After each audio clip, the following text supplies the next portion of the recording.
This is calm thinking for people who feel stuck in the system. This is quiet million.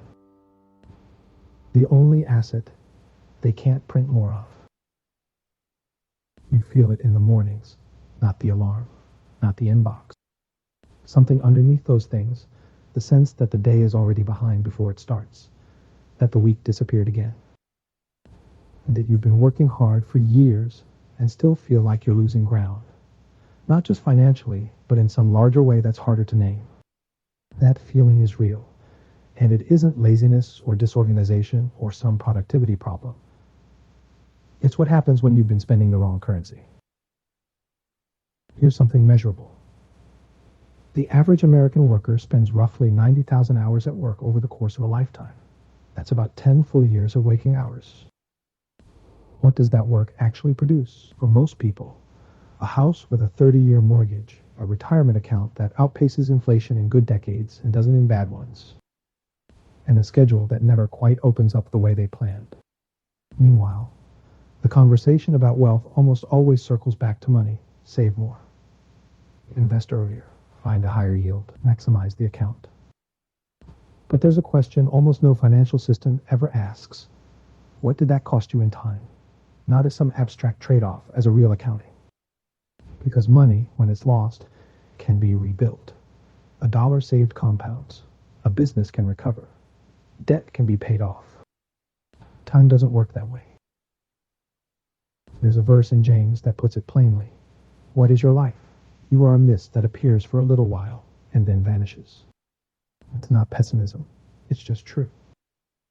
And when you hold that truth up next to the way most financial systems are designed, built to capture as much of your attention, your energy, and your working hours as possible, indefinitely, something starts to look off.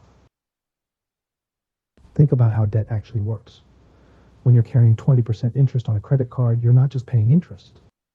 You're converting future hours of your life into current consumption with a premium attached. The balance doesn't feel like time. It feels like a number.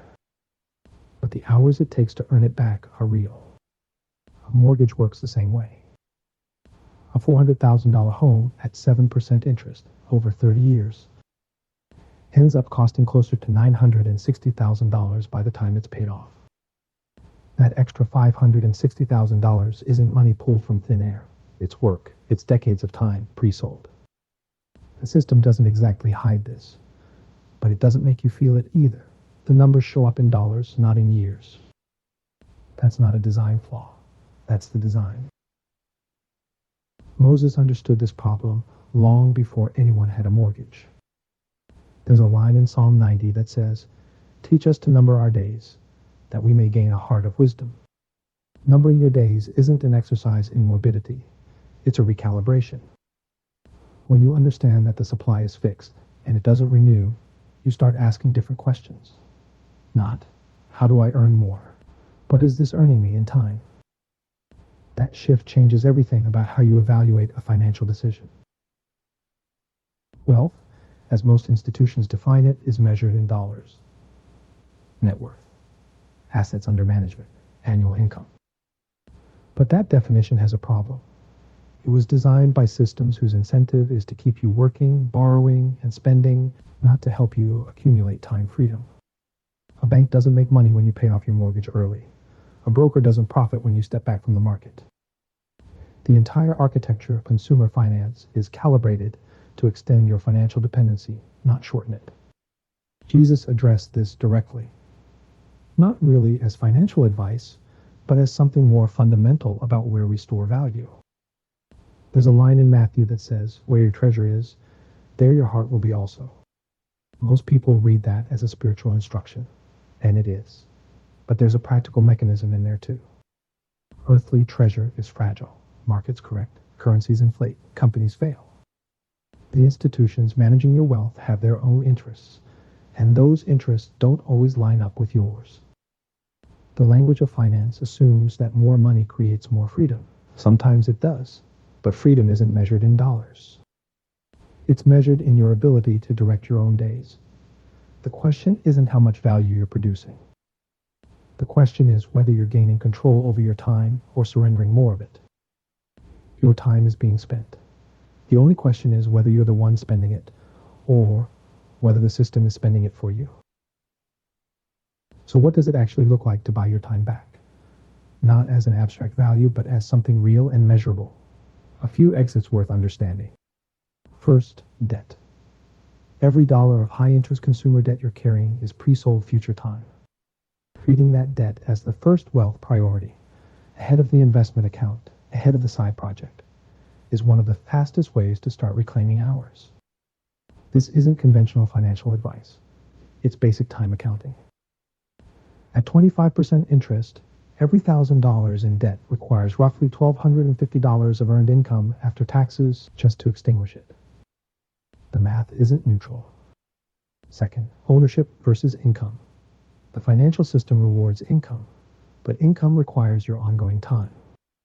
Ownership of assets, tools, productive infrastructure can generate a return without your direct hourly presence. This is what wealthy people already do.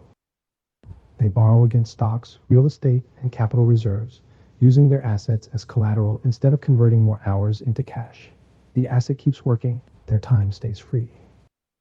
There's a middle-class version of this too. Rental income, royalties, lending structures where you control the capital and collect the return. None of this is exotic. It's just less visible because no institution profits from teaching it to you.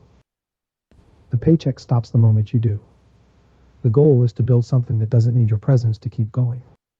Third, lifestyle leverage. There's a less discussed exit here, spending less, not as deprivation, as a recalibration of what's actually worth your hours. If you're spending $5,000 a month, you need to earn somewhere around $6,500 to $7,000 pre-tax just to sustain that. Every reduction in a recurring expense permanently reduces the hours required to maintain your baseline. That's a direct gain in time. The modern version of wealth often just looks like a rising standard of living attached to a permanently rising cost of maintaining it. The danger isn't wanting more. The danger is building a life that requires more and more of your time just to stay in the same place. The trap isn't poverty. The trap is optimizing for the wrong currency. Fourth, alternative infrastructure. These first two exits assume you've already created some breathing room. If you're still fighting the basics, minimum payments, no margin, nothing left at the end of the month, that's not a character flaw. That's where most people actually are, and the first two exits are where that work begins. But once there's margin, even a small amount, the next layer is reducing your dependence on systems whose incentives run against your freedom. Hard assets like silver and gold have historically held value when paper currency hasn't. Self-directed accounts put the decision-making back in your hands instead of delegating it to managers who answer to somebody else's interests. The goal isn't a specific asset. It's a posture. Building structures you control that don't require permission and that the system can't easily reach. Here's what I actually believe. Time isn't a resource to optimize. It's a stewardship.